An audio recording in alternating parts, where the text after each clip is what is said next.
All right, it's just a word of advice that goes along with that. If I were you guys, I'm highly competitive here. Also, as people kind of progress, I get a lot of people that reach back out to me about internship opportunities, things like that, can kind of bolster your resume.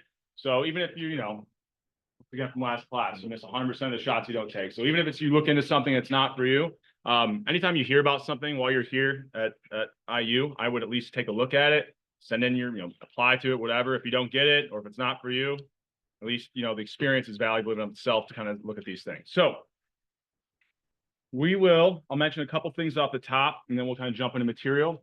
So a couple things I've gotten emails about, maybe I wasn't as clear. That module 1 reading, I said the very first module I'm going to assign is going to be module 2. Right? That was actually somewhere back in the slides where we're only going to have module readings 2 through 13. So that first one's just up there to kind of give you a link, something to click on so you can get to top hat, access that first module or that first chapter. I know that you can't respond to those questions because it's not set to be homework, right? So it was just set to kind of give you an idea about what the types of questions will look like. I didn't assign that one for homework. After today's class, what you'll see pop up on Canvas is that module 2 reading, which will be due before when? Monday. Yeah, at the end of the day, Monday, or technically 11, what did I say with the module readings? 11:50, right? I need a little bit of a buffer so it can kind of sync up the Canvas without treating your grades as late and then giving you zeros, right? So that's due at the end of the day, Monday, essentially. You'll also have that first quiz pop up. So you can't see it yet, but after class, and not technically after class, I said for you guys, I have 2 sections in the morning because of logistics. I don't want the quiz out there while the other section is going on. So it's going to be set to release like at 11:30. So you'll see that pop up later this morning as well. That is also due when? Before the end of the day, Monday. Okay. So you should have 2 things that you've completed before the end of the day, Monday, right? Right before we start class that following Tuesday morning. Okay. So that module 1, it wasn't for points. Don't worry about that. But module 2 reading is that first module reading assignment that does count towards your grade. And then, of course, the first quiz. Okay. Now, that first quiz will be kind of a mix-up or mash-up of stuff from the syllabus, but also stuff that we talked about today, material. All right. Another thing I'll mention, I made a mistake. I'm human. I looked at the wrong semester. It might have been a year prior. The final exam date, I had the day right. The time is not 8 to 10. The time is 5:20 to 7:20 at the end of the semester. So I've updated the syllabus. If you open up the files, if you downloaded them before, obviously they're not going to update. But the ones that are up on Canvas, the slides and the syllabus should now have that correct time everywhere it mentions that final exam. Okay. There might be a question on the quiz about when the final exam is. So it's that Monday, the 5th of May, from 5:20 to 7:20 p.m. Once again, I've got the syllabus updated to reflect that, okay? And everywhere else the final is mentioned, all right? Other than that, I also believe we were having some issues with like paywall stuff with Top Hat. I contacted the rep after class, and they supposedly removed it. So is anyone still having issues with that, or did they checked it?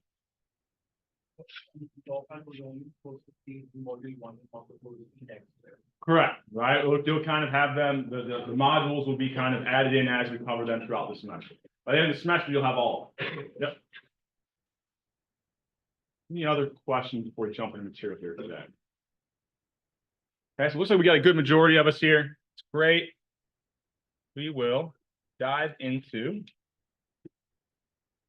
material. So what is economics? Essentially, really at its core, economics is how we use or allocate scarce resources and really how we do it optimally, right? This isn't exactly the textbook definition I have here, but that's the kind of the way that I would say it, right? So how do we use scarce resources and apply them or use them in an optimal way for our society or for our economy, okay? So, for example, why don't you go out, like what's your, I don't know, my ideal car would probably be, oh, I don't know. My wife is like really into these cyber trucks, right? I think they look like these old video game cars, but she really, why don't we go out and buy one? Because I have limited resources, right? They're very expensive, right? So I have to look at my limited resources of income and say, what can I afford? I might not be able to buy what would bring me the most joy, right? My ideal car, I have to buy something that's within my budget, right? I have a resource constraint there. So this doesn't just have to be money. When we're thinking about people or firms making decisions, we have things like money that is a scarce resource. I think that's the easiest one to think about.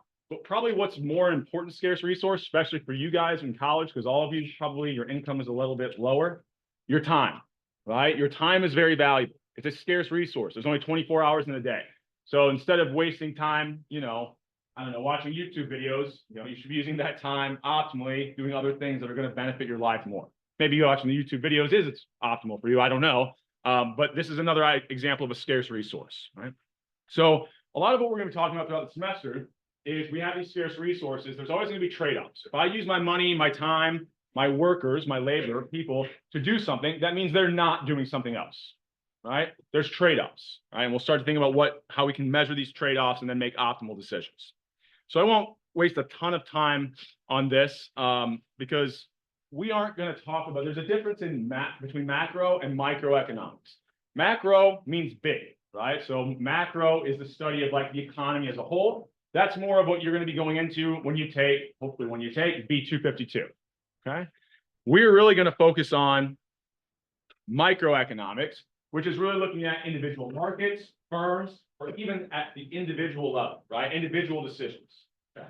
So this semester, we'll start out, some of the stuff we do is a little bit like macroeconomics, but primarily the topics we'll cover are going to be related to microeconomics. Okay, we're not looking at the economy as a whole. We're looking at markets. We're looking at one individual's decisions. We're looking at one firm's decision. Okay. So this does interest you. We're not going to talk about things like inflation or the money supply here. That would be something you start to dive into in 252.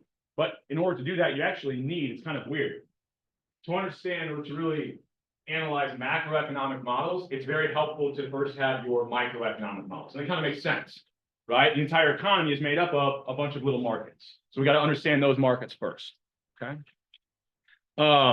Excuse me. And you can break this down, I guess. I frame this as firms and individuals. We'll get a little bit of this, but not too much since this is more of a general econ course. But you could then dive into very specific microeconomic issues like the health sector or public policy that the government has made, right? Once again, we'll keep our things a little bit more generalized, but you could get very specific in the types of markets you're looking at. Okay? So what we're going to assume with all of our models this semester, and we can complicate the models, and I might mention along the way how we can actually use our what seem like simple models to kind of reflect more of real world scenarios. But starting out, we're going to assume that everybody, firms and individuals, are making self-interested decisions, right? So they're being rational and they're trying to maximize what is in their own best interest. Okay? Now you might say, I think about this, so everyone's trying to make the most money possible. Every firm is trying to make the most money possible. So how do you explain non-for-profits? Well, are they trying to maximize the amount of money they make? No, what do they care about? They care about money, but they also care about whatever the thing that they're trying to help, whatever cause they're trying to help, that brings them a certain amount of value that they value more than having. So it doesn't just have to be that we're maximizing money or making decisions that maximize money. It's whatever in our self-interest. That could be money. That could be happiness I get from helping others, right? So that's the kind of underlying assumption we'll have in all our models is firms and individuals make decisions out of their own self-interest and that they never make a decision that makes them worse off, okay? All right, so more money, more time, more happiness. This is what we're thinking about, okay? So why might this not always be best for society? Right? If everyone's acting out of self-interest, what happens? Things like this, right? If I'm driving down the road and I have a wrapper, I don't know, from a granola bar or something, I don't want to make my car dirty, what might I do? I wouldn't do this personally, but throw it out the window, right? Not at a cost to me, it gets me out of my car, that's my own self-interest. But if everybody has that same self-interest, what happens? We're living in a landfill, right? There's trash everywhere. So sometimes this self-rational assumption or people acting out of or firms acting out of self-interest actually makes our society worse off. And we have some ways to kind of solutions to that we'll talk about throughout the semester, right? You'd also think about it, if every firm is trying to maximize profits, what happens to consumers, us buying things? Well, if they're trying to maximize profits, they're going to charge a higher price, which means you have to pay a higher price, which means you're worse off, right? So what does the government do sometimes? Well, they say, we prevent price gouging, right? Or we try to, make sure the prices are too high. So we have some solutions to these things. So I already mentioned, when we have these scarce resources, we're going to have to start to think about, well, if I use my time to do this, I can't do something else. We're going to have trade-offs. So we're going to give this a specific term and call it opportunity cost. Right? Anytime I do something, there is a cost to that. So the formal definition would be, whenever I choose to do something or use my resources to put them towards something, I'm not doing something else. Whatever I'm giving up or foregoing, that is my opportunity cost. Okay? So kind of think about, if I choose to go out to eat, or I don't know, go to lunch and I choose to go eat what at Chipotle. Well, what am I giving up? I'm giving up not eating somewhere else, right? I'm only going to eat lunch once. And so wherever I eat, my opportunity cost is wherever I'm not. Another way of thinking about this, I was trying to think about this, some examples. But if you have like a big arena, like even like the auditorium here at IU, they have different acts come in. If I bring in a musical act, right, I pay some band to come play on, this Friday night, what am I foregoing? Well, I'm not having a comedian come in and use that venue at that same time, right? I can only kind of put one person in that venue on that Friday night. So we're always going to have something that we're giving up when we choose to do something. What we're giving up, that's our opportunity cost. Okay. Think about, I don't know. If I choose, let's say I've got a part-time job. When you have a part-time job, your friends ask you to go out to, well, none of you, I don't think many of you aren't 21 yet, but let's hypothetically, I don't know, somehow you find a way to get into the bars, right? If you go to the bar, instead of working that night, what is your opportunity cost?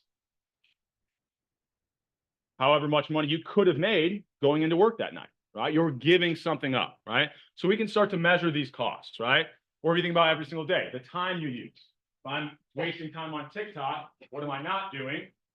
Studying for classes. Like opportunity cost of that is not getting as good of a grade. All right. So here's what we're thinking about with opportunity costs. I kind of used the concert. I want to use the bar example here, but really the kind of age-old adage in economics is there's no such thing as a free lunch, right? So, right, something's free, right? There's still always going to be some cost to it. So even if someone says, look, you can go, I've got some extra tickets. You can go, to this concert this Friday night it's completely free to you, right? You just have to show up. Well, it's not completely free. Nothing's ever completely free because if you go to that concert, what are you giving up? Even if you couldn't have worked, in my example, if you could have worked at your job, you could have made some money. But even if you didn't, what are you giving up? What else, whatever you would have done with that time, right? There is some cost, even when something looks like it's free, right? It has like a price of zero. The actual price to you or the actual cost to you is whatever you're giving up.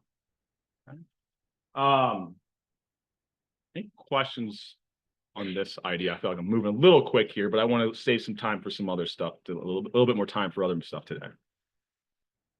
Is this making sense? Hopefully. Okay. Let's think about another example.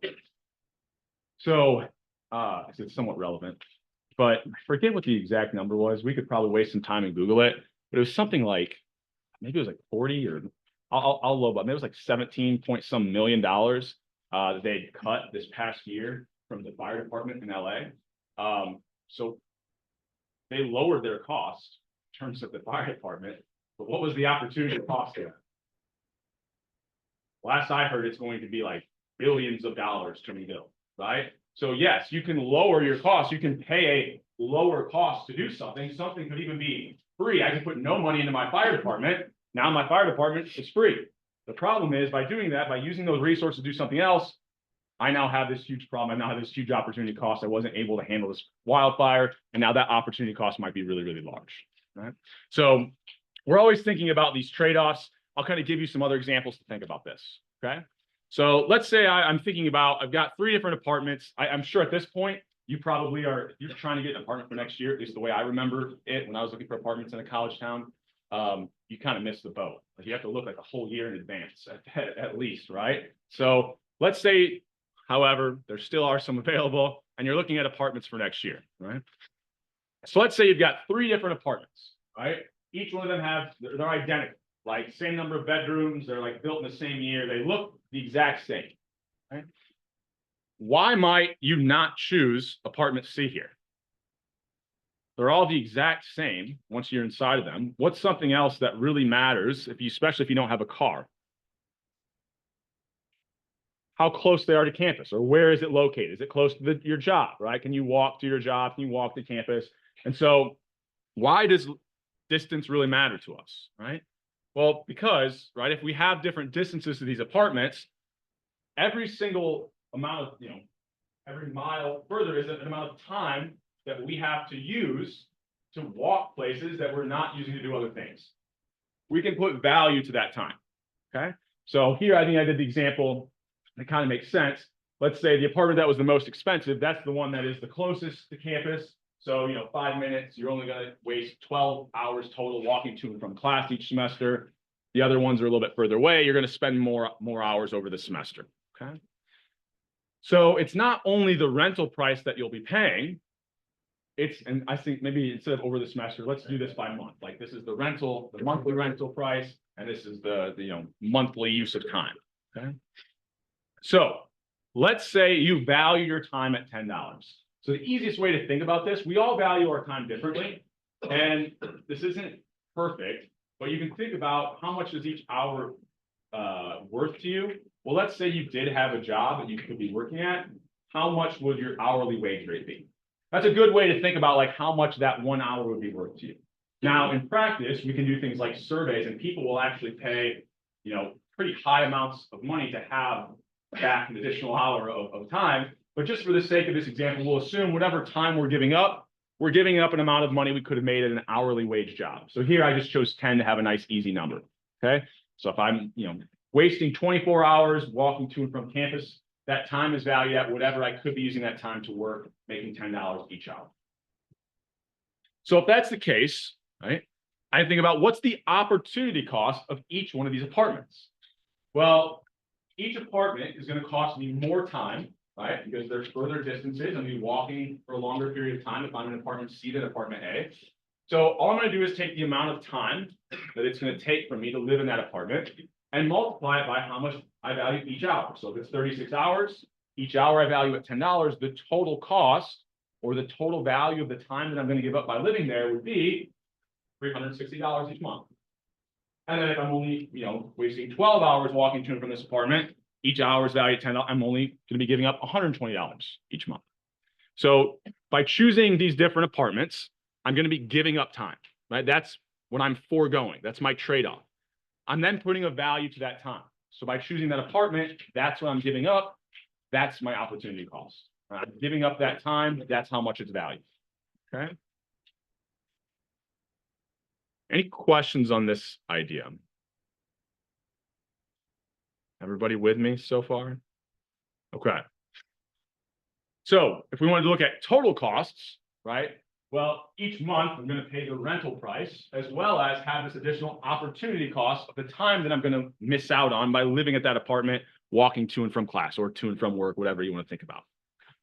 So my total cost now, if I add in the opportunity cost, which apartment would I want to choose? And which one has the lowest total cost? I mean, we've got to be able to compare and contrast numbers. Which one has the lowest total cost here? B, right?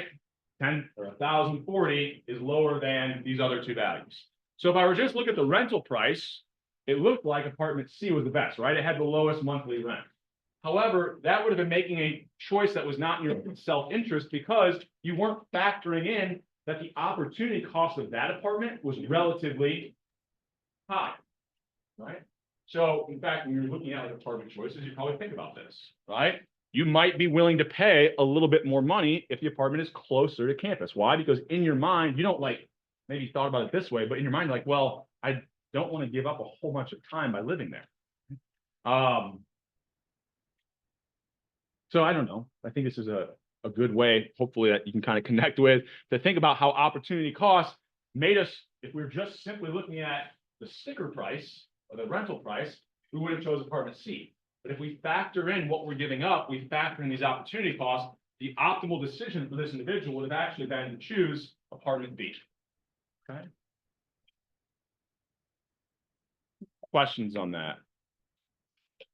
Okay. All right. So, well, I'll hold off on this example for you until we complete this. Let's assume instead my time is valued high, right? So let's say, I don't know, my job, I have a higher hourly wage rate, or this could even just be that some individuals value their time more than others, right? If really all I do is go to class and then, go back and play video games, maybe I don't value my time as much as if I've got a job and I like to go spend time with friends. And I also have, I don't know, I'm on some sports team or whatever. So let's say you value your time twice as much, not $10 an hour, but your time is valued at $20. Which of these apartments, remember apartment A was the closest, B was a little further away, C was the furthest, which of them is going to become more costly to you?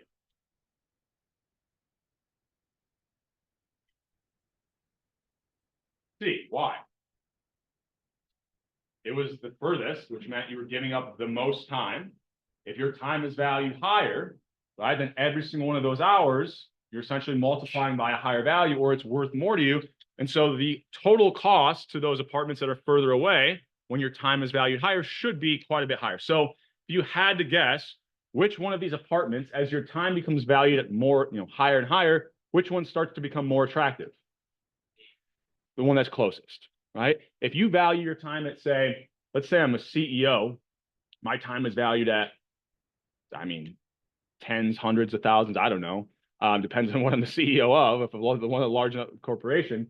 So what would I choose to do? I'd want to have a living location that's exactly like where I'm working. Or if I don't really want to live in that location, what do we see like these billionaires all have? They really value their time. They're going, I kind of led into it there. They're going across the country all the time. So what do all these billionaires have? Private jets, right? Because for them, their time is so valuable that not buying the private jet means they're going to have a huge opportunity cost by wasting time at the airport, waiting for these commercial flights to get to and from where they need to go. It makes more sense for them to spend a bunch of money on a plane for themselves because it saves them so much time, and their time is valued at, like I said, tens of hundreds of thousands of dollars, right? So we could kind of walk through this, right, to prove this I'm going through the intuition, but we have the same exact amount of time spent by living in each apartment. We now multiply it not by $10, but 20. We can see the opportunity cost is now quite a bit higher for all of these apartments, right? So now when we factor that in and come up with total costs, well, now which of these has the lowest total cost? If I'm looking at these numbers correctly, it now looks like apartment A, right? So if we don't factor in opportunity costs, we quite often will make choices that are not optimal for the individual or for the firm, right? In order to make optimal decisions, or the ones that provide us with the lowest total cost, we need to be factoring in these opportunity costs, okay? Any questions on this idea before we keep moving? Okay. Where we at? Oh, we're going pretty quick.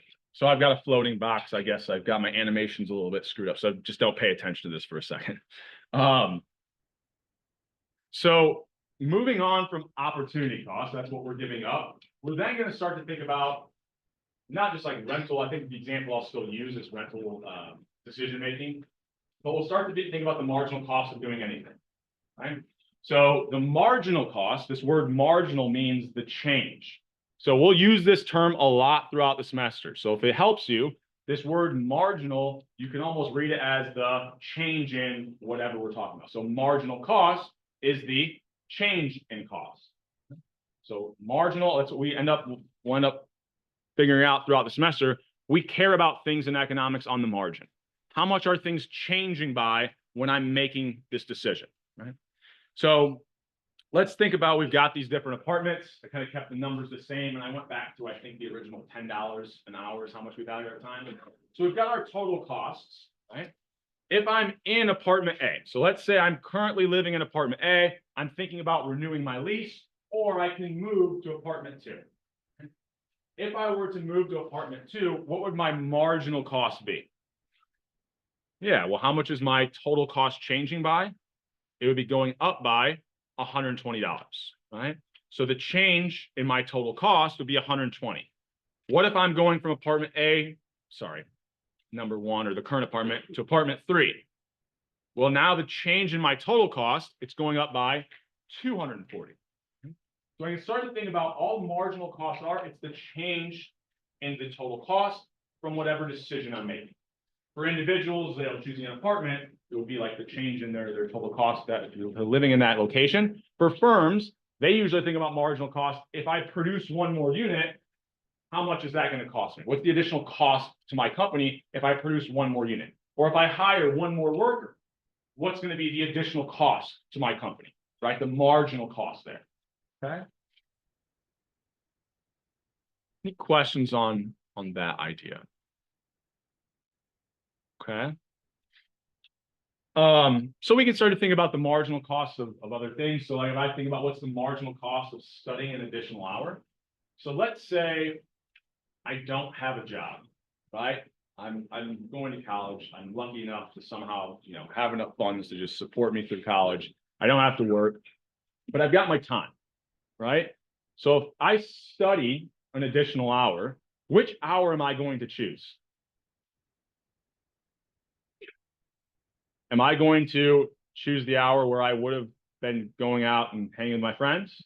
Or am I going to choose the hour where I literally was just sitting in my dorm? Probably the one where I wasn't, I didn't value it as much, right?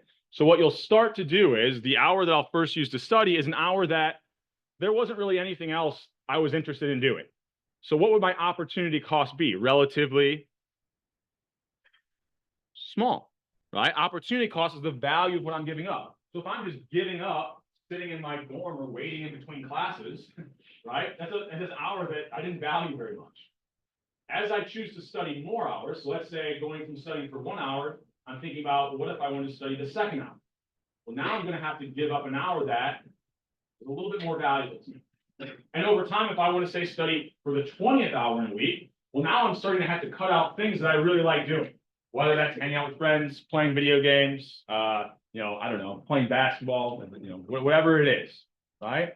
So as I choose to do more and more of something, what's happening inherently to my marginal cost? If I'm giving up things that I value more and more, my opportunity costs are rising.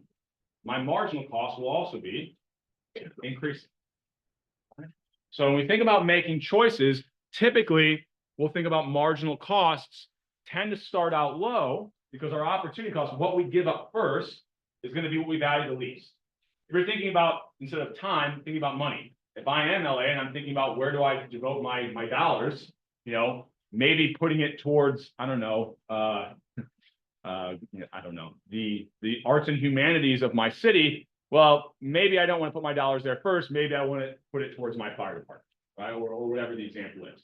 So I have to start to think about whatever scarce resource I have as I want to put more and more of that resource towards it. So as I want to put more and more of my time or money towards that thing, it's going to become increasingly costly because as I put more and more time or money towards it, I'm starting to give up things that I value at higher and higher amounts. Right? So I think, what's the other one? So what about kind of thinking about marginal costs of driving? Well, here, it's not just opportunity costs, right? So my opportunity of cost matters, right? But let's say I've got to make the same. So I live out kind of, well, I probably should not tell people around where I live, but I live kind of out towards Ellettsville, a little bit north of campus, right? So my commute is the same every single day. So like my opportunity cost, the time that it takes me is going to be the same every day. What's something that's going to change my marginal cost of driving to and from campus every day though? My marginal cost, my opportunity cost is always the same. But what does my total cost also include? Not just my opportunity cost, but also if I'm driving, gas, right? So we still incorporate not just opportunity costs, but other costs as well. We'll end up calling them later on explicit costs, right? So for driving, we can think about if it's the same time every day, my opportunity costs are really the same. The price of gas is going to change my marginal cost week to week, year to year, day to day. Okay. Do I have any other examples? No, I think that's it. Okay. So here we've got a weird one, and I chose this one for a reason. Sometimes in some of the models we'll use throughout the semester, instead of like increasing marginal costs, which we know inherently happen a lot of the times because of this opportunity cost idea, with something like driving, if the amount of time is kind of constant, what would every mile I drive, what's happening to my marginal cost because of gas prices? So I'm thinking about driving on the same day. Every mile I drive, how much did it cost me? Whatever, the price of gas divided by my miles per gallon, right? So we can end up with, when we're not talking about opportunity costs, we're just talking about regular costs, we can have these constant marginal costs, right? Every mile I drive, whatever the price of gas is today, it's going to cost me the same amount within that day. So we'll use this simplifying assumption in some of the models that we look at throughout the semester, this idea of a constant marginal cost. All right, so with this in mind, we'll kind of then move to not marginal cost, but marginal benefits, right? So once again, marginal will mean the change in the benefits from choosing to do something, right? So the additional or the change in the benefit associated with making a decision. So we can kind of think about some examples. What would you think about the marginal benefit of accepting? Let's say you get done here, you get your degree, you accept a job offer. What's the real marginal benefit most of us would think about from accepting that job offer? Your income, your salary, whatever wage they're going to pay, right? Now, it doesn't have to just be money, right? What could be the marginal benefit of accepting a job offer? Why might you take a job that pays you a little bit less money? Status or position, right? Maybe some people, I don't know. I assume, I think we're getting example here. There's people that go to work for nonprofits that if they, work in the finance sector, they can make a lot more money, but it brings them a lot more joy to kind of help out whatever cause they're working for. Right? Or you can think about, maybe I choose a company that instead of selling, I don't know, 50-pound bags of gravel, I don't know, maybe like that's the sector they're in. Maybe I work for like a video game company because I find it a lot more interesting, even though they paid me a slightly lower salary, right? So your marginal benefit is not just money. It's also going to be kind of the happiness or the joy that that choice brings you. And that's a little bit harder to measure, right? So I'll keep things with, thinking usually more about money, but to be completely, transparent, it would include things other than just dollars, right?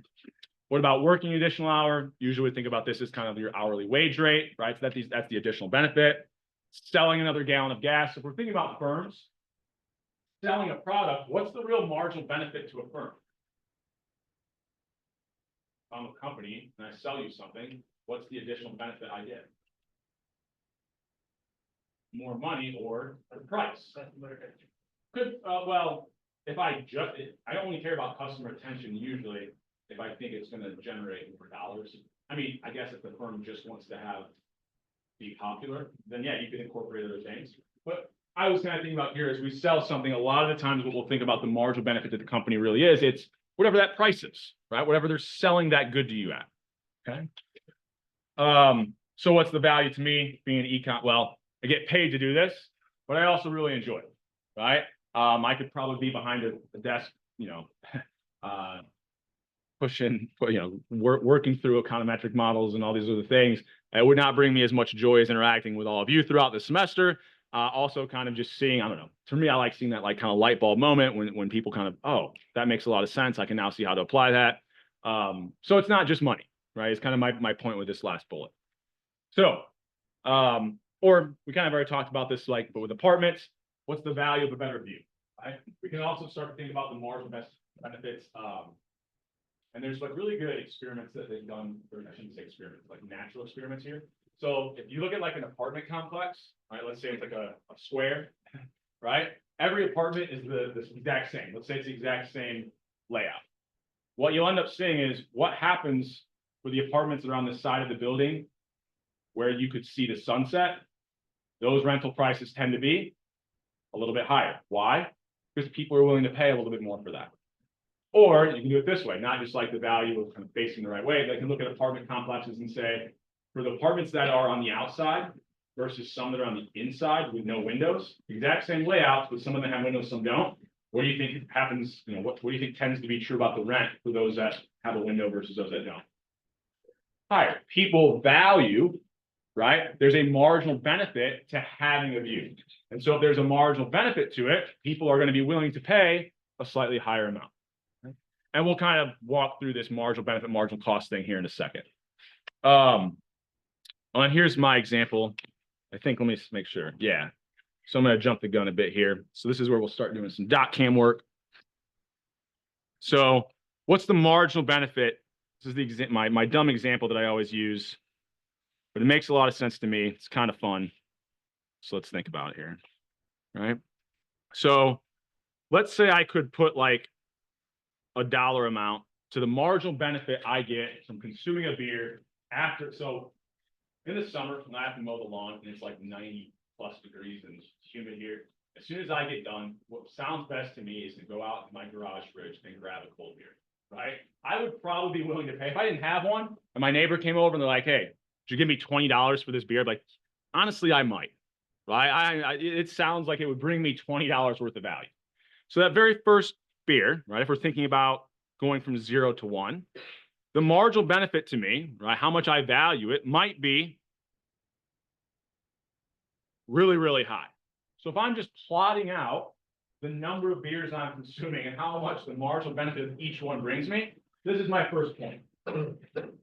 Okay, so I drink that first one, I've cooled off, feel a little bit better. I'm like, you know, it's a Saturday afternoon. What the hell? I'm still kind of hot. I'll have a second beer.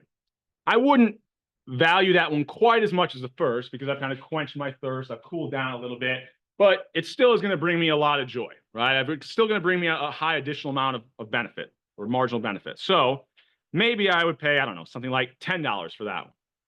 And okay, what about the third, right? Well, okay, now I'm starting to get, it brings me joy, but not near as much, right? And then we can kind of continue down the line. Maybe I'm down to 2. By the time I get to the 5th beer, if I continue to go, the marginal benefit might actually become negative because now my wife is yelling at me because I'm half lit on a Saturday afternoon, right? So what's happening to my marginal benefit as I'm consuming more of the same product? As I consume more of it, or if the quantity that I'm consuming is just going up, what's happening to the marginal benefit? It's going down, right? So just like we said, we think of marginal costs, typically as we do more of something, those marginal costs will be increasing. As I put more hours towards studying, or you think about firms, as you produce more and more of a product, initially you're going to use your best workers so you can keep the cost low. But eventually, if you want to produce more and more, you got to start hiring less and less efficient workers.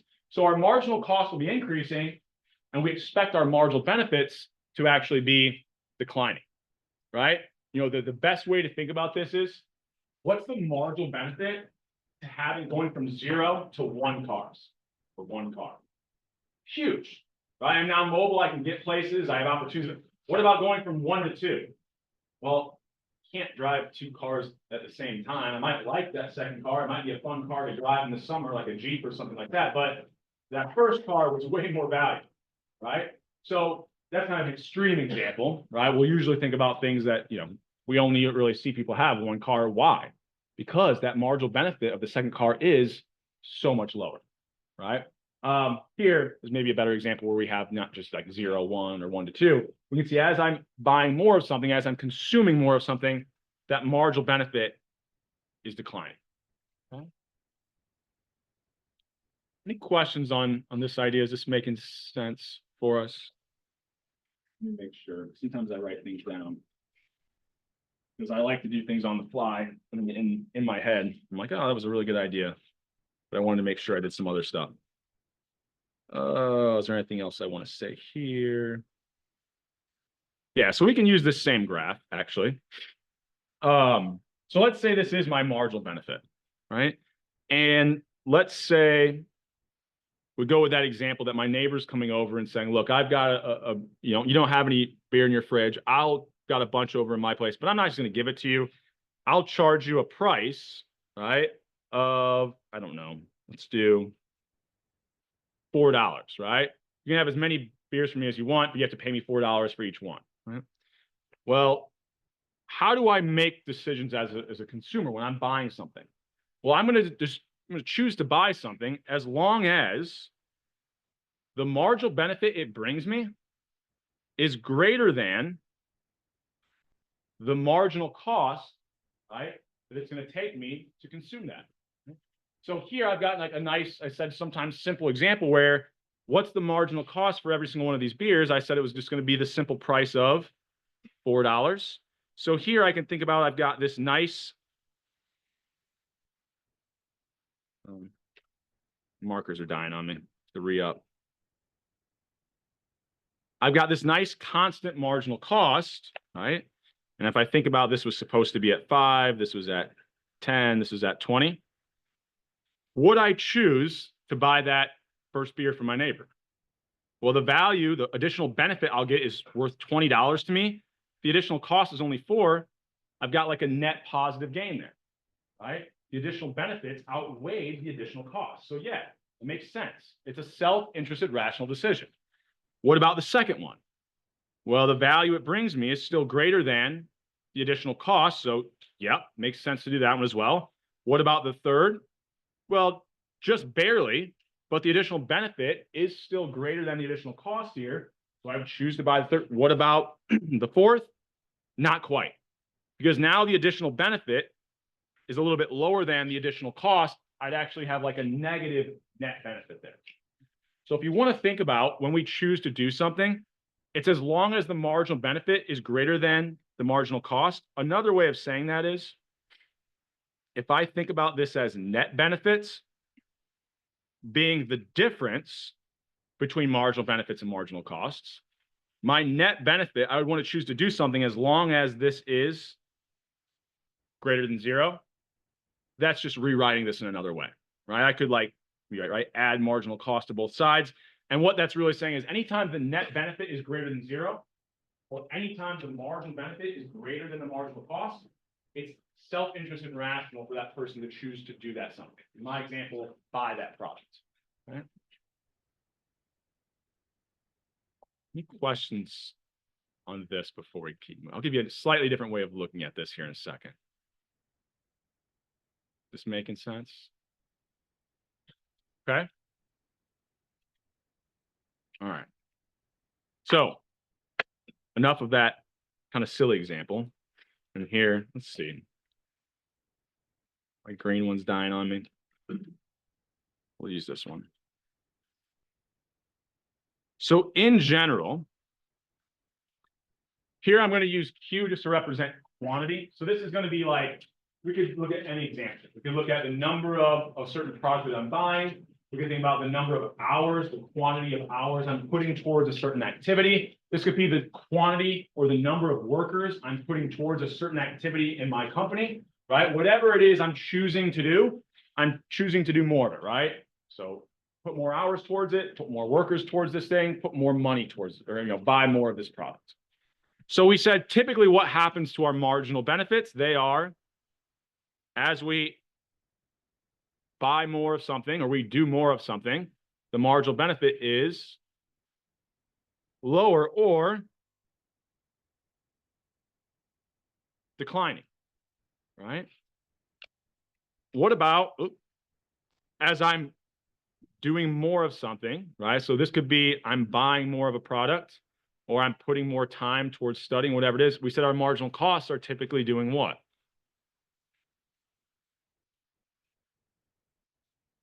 So they can be constant, right? And we're thinking about just the price. But if it is something where I'm giving up, right? Even if I'm putting money, let's say I'm buying, I'm thinking about how many meals I'm eating out every year, right? As I eat out, right, go out to these restaurants more and more throughout the year, what am I going to do? Well, I'm spending more money. I'm going to have to start taking money away. Maybe initially I was just taking money away from, I don't know,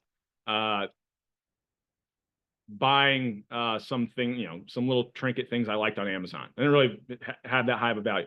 Well, eventually I'm going to start taking money away from things like my electric, right? Which I'm going to value a lot higher. The opportunity cost is going to start to go up, right? As I spend more and more money towards this product, I'm going to start having to give up putting money towards more and more important things. So my opportunity costs should be going up, which means my marginal costs will typically be going up as well, right? So we usually think about, as we buy more of something, as we put more time towards something, our marginal benefits are declining, our marginal costs are increasing. So where would the optimal point be here, right? What quantity would maximize this person's kind of, net benefits? Well, what would be the net benefit from this first unit? Well, the net benefits, we said, are simply the difference between marginal benefits and marginal costs. So is the net benefit to the individual here, is it positive? Yeah. So it makes sense, right? They're going to be better off, right? The net benefit to them is a positive value. What about the second unit? Yes. Third, fourth, etc. Up until they get to this point where the marginal benefit is exactly the same as the marginal cost, what would my net benefit be here? Yeah, so net benefit would be 0. So this is going to be something we start to use in future modules. But anytime we have like a net benefit of 0 or the marginal benefit is equal to marginal cost, am I better off if I do that? No, but am I worse off? No. So we would say here someone would be indifferent. They could choose to buy that quantity or put that quantity of hours, that quantity of workers towards that. They'd be just as well off if they did, just as well off if they didn't, right? So it's going to be kind of like our maximum point, right? Where net benefits would be kind of maximized. So we always say we'll go up to the point where net benefits are 0 or up to the point where marginal benefit is equal to marginal cost. Now, if I would continue to go past that point, what starts to happen? Well, what's the net benefits here? Yeah, marginal cost is above marginal benefits. I'm actually worse off. So it would make no sense to ever buy past this point. We would stop where marginal benefits are equal to marginal costs. Okay? This would be what we would call kind of our optimal decision, right? Up to whatever quantity, the marginal benefit is equal to that marginal cost. Any questions on this? Is this seeming somewhat straightforward and easy so far?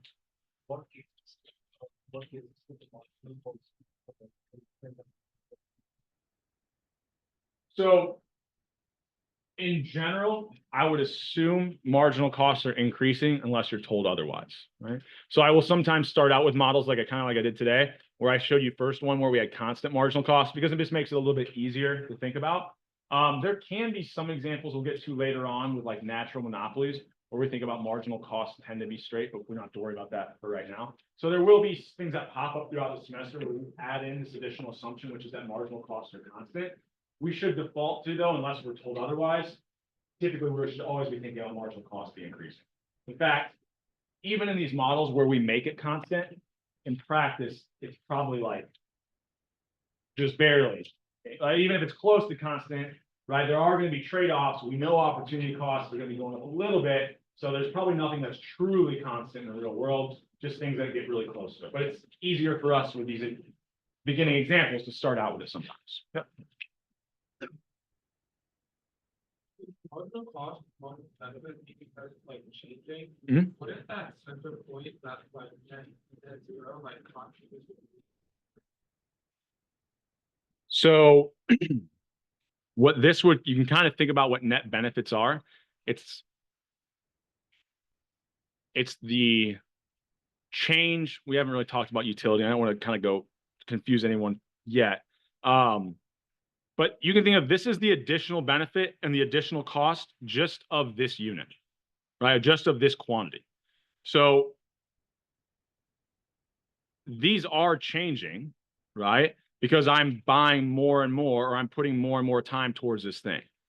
If you want to think about the point where they're equal, I guess what that's kind of telling you is that the change in their overall level of happiness, right, or whatever they're trying, hasn't changed at all, right? Because the net benefit being zero means the additional change in your benefit was the exact same as the additional change in your cost. There was no change in your overall level of like happiness. Say your question again though. So I think I'm not sure I'm answering it quite correct.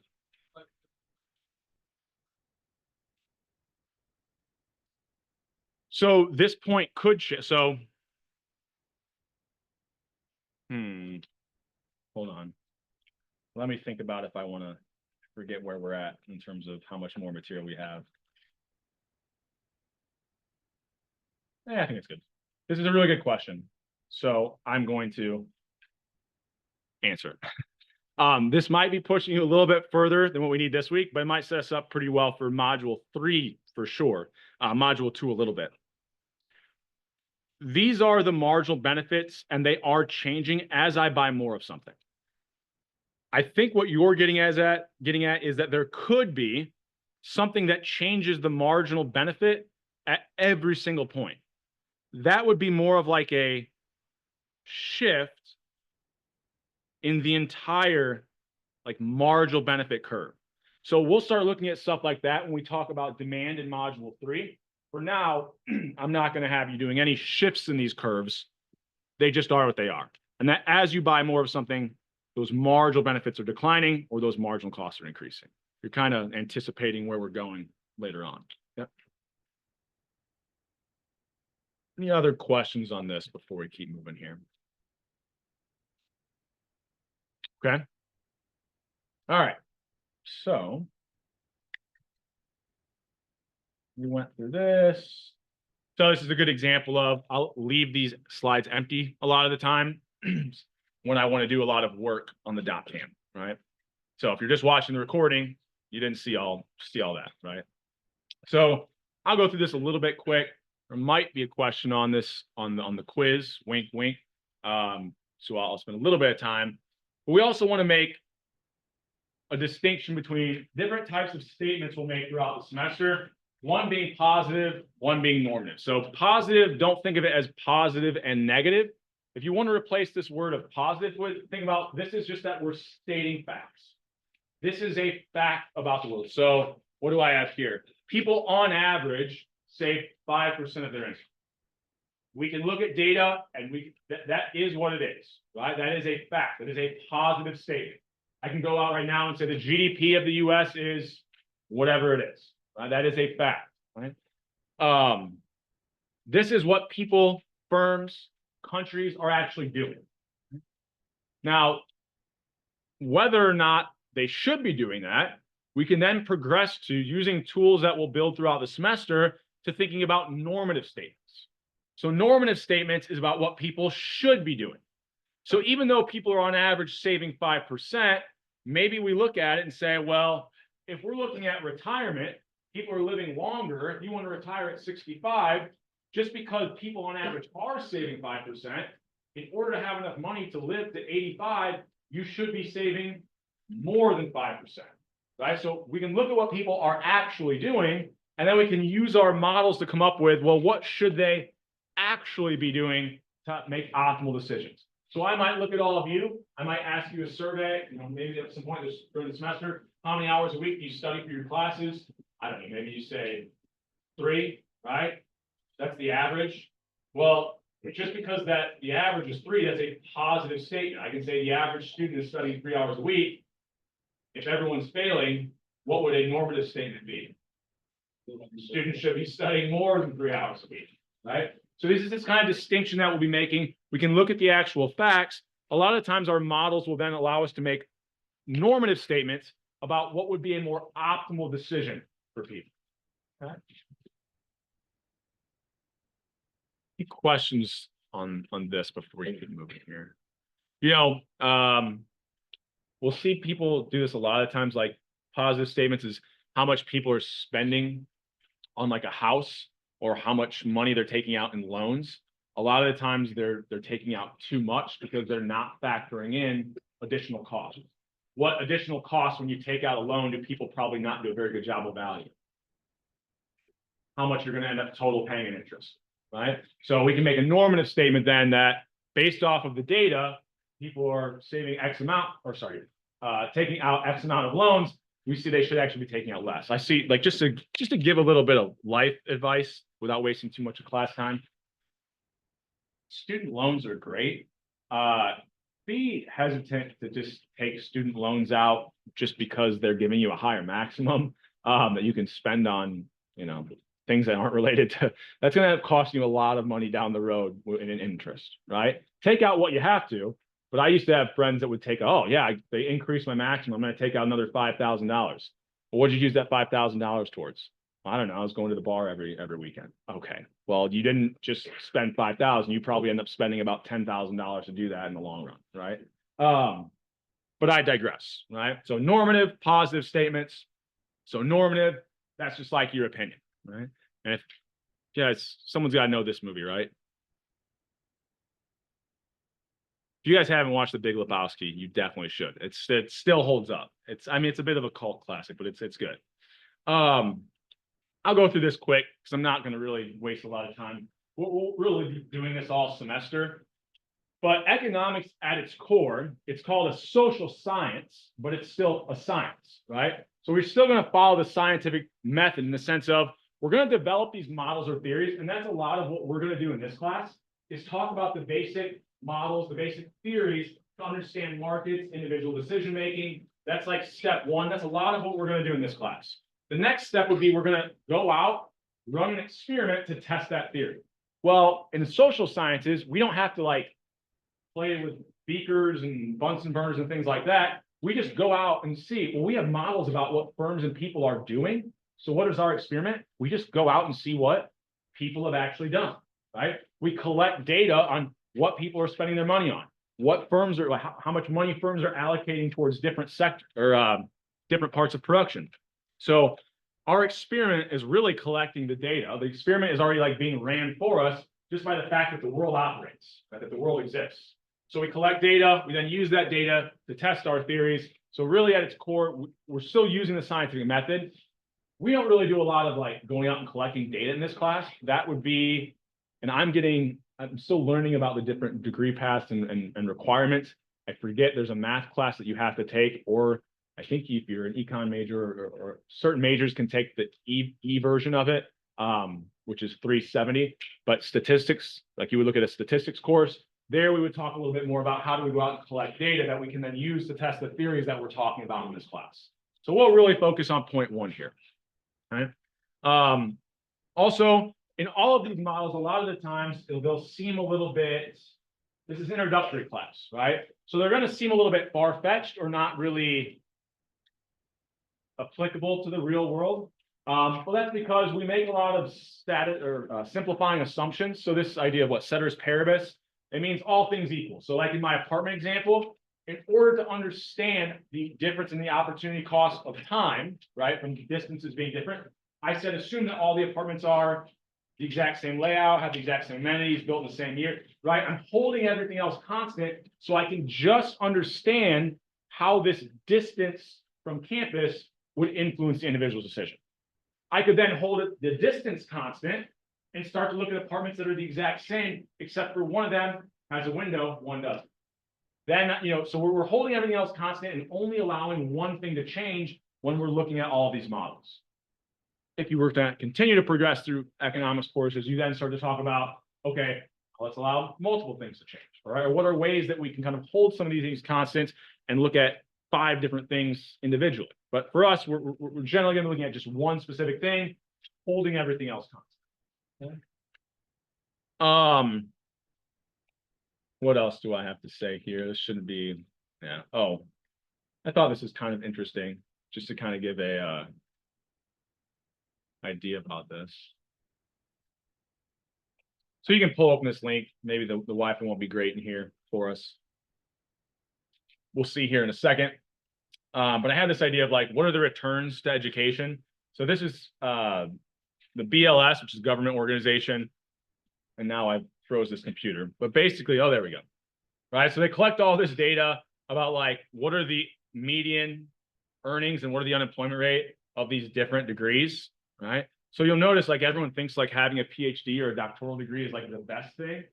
Well, in terms of wages, actually having like some of these degrees that aren't necessarily PhDs, but somewhere in between, like kind of a professional degree. So this is like, being an actual MD, like a doctor or something like that. They actually tend to have a slightly higher wages. But you can kind of see here, as I have higher levels of education, in general, what's happening to my income? On average, it's going up. What's happening to my unemployment rate for these different groups? Going down. So this kind of shows the returns to education. So like a model that we would think about in economics is maybe we have a model that predicts we'll see a 50% increase, right? If we have another year of education, we could then go out, right, collect data and see someone with a college degree versus someone who only has a high school diploma and kind of see what was the actual returns to education here. Well, if I'm thinking about another year, having another 4 years here didn't even, right? Looks like it maybe increased it by close to 50%, but right, we're talking about getting a college degree, so it's not just 1 year, it's 4 years. So even though I had this model that predicted I would see a 50% increase, when I look at the actual data put out by the BLS, well, maybe it's not quite there. Now here I've got, this is a 68%. Well, this would be the effective initial 4 years of education. If my model was predicting that I get 50% increases from 1 year, that was a little bit off, right? Nonetheless, this should be encouraging news to you guys, which is why I add exclamation points.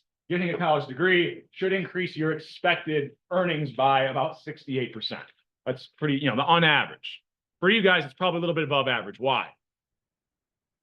I'm going to guess nobody in here is like an anthropology major, right?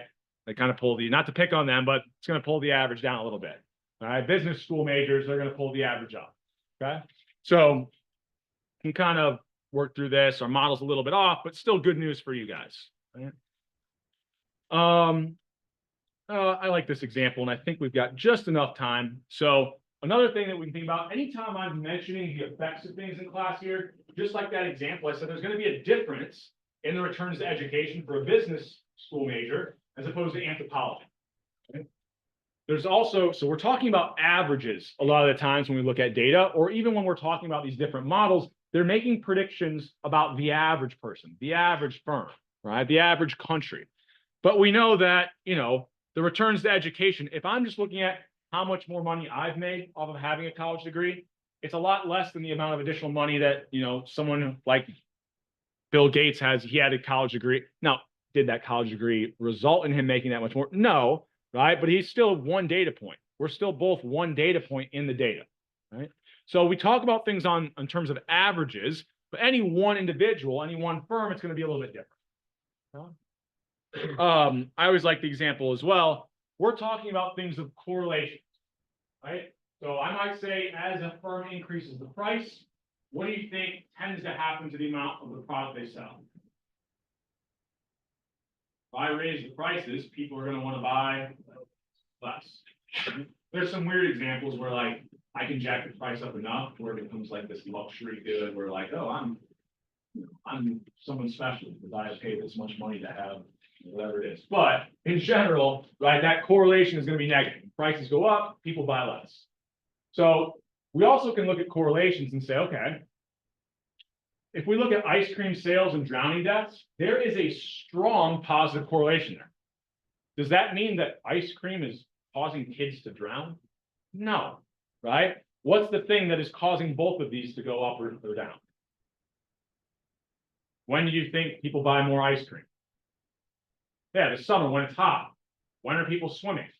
More likely to drown in the summer when it's hot, right? So even though we're looking at correlations, remember, we're holding other factors constant. In the real world, when we look at real world data, things are changing, right? So we're looking at the data. A lot of the times we can pick up correlations, we can pick up average effects, but really, in order to get what we call causal relationship, we would need to be able to hold those other factors constant, which is why we hold them constant in our models so that we're making predictions that aren't just correlations, but are causal predictions, right?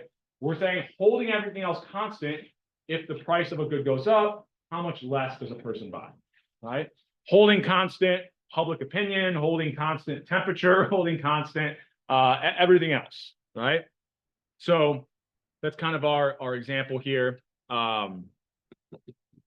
We got what, 10 minutes? So I did want to try to do this before we get out of here today. So I've got top hat pulled up and we'll see if this works. This might be where we pivot. So I think, so oops, I already flipped through it. If you're pulling open top hat right now, so we're going to kind of do a test run of these in-class quizzes. So if it asks you for the join code, I accidentally flipped through already was 666213. Right? It'll always be the join code for this class. I think it'll prompt you for it. If it doesn't prompt you for it, it's okay. 666213. Let's see if we can kind of get this pulled up. And actually, I didn't mean to do that. I want to go down to, well, did I drop my questions in the wrong place? Yes. Why are they not here? Well,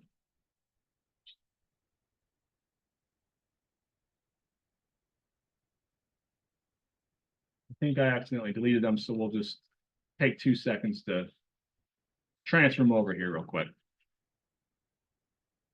Could have sworn I had them sitting there, but maybe I looked at it wrong. There we go.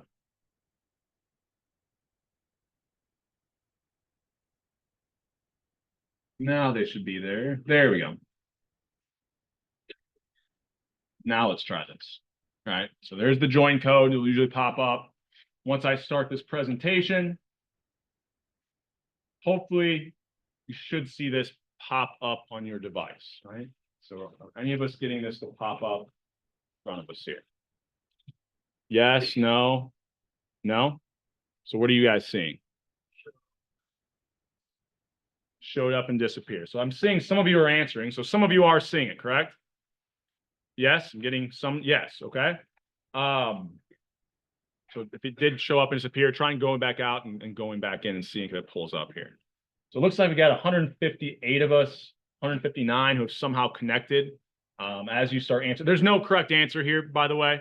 I'm just trying to kind of collect information on you guys and also do a test run of these to see if they work with the number of people that we have.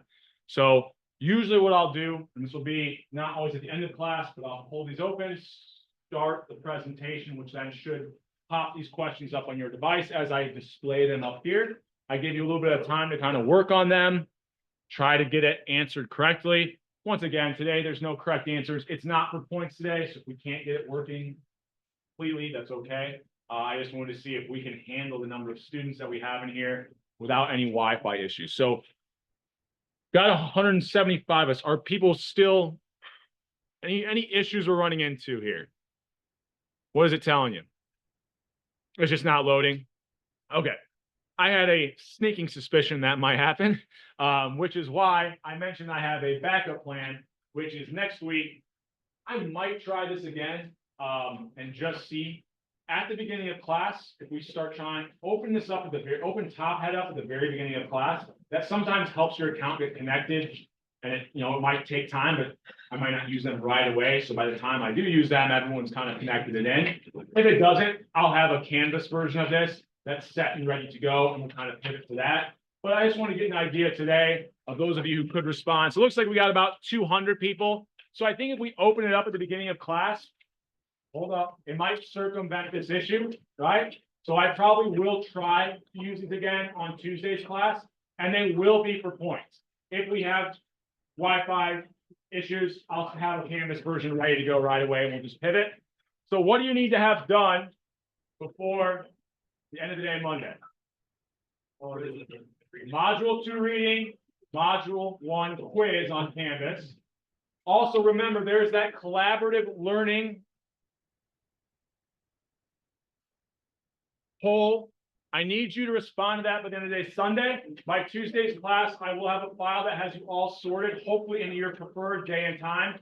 I will also mention, with the room reservations, I mentioned there was a little bit of a hiccup. I talked with some people, and the CL sessions are essentially at the same time. The one on Thursday night, instead of starting, I think it's at 6:20, it now is going to start at 6:25. But they'll all be in Hodge Hall, so it won't be a big deal. You won't have to, there won't be like these big gaps in between the locations of people having to walk to and from. So it's basically the same thing. So respond to that collaborative learning poll. I'll have those ready to go by Tuesday's class, and I'll talk more about CL sessions next week, and then we'll also have a pack-back assignment next week as well. But until we meet again on Tuesday, quiz 1, module 2 reading. Other than that, fun, safe weekend, and I will see you guys on Tuesday.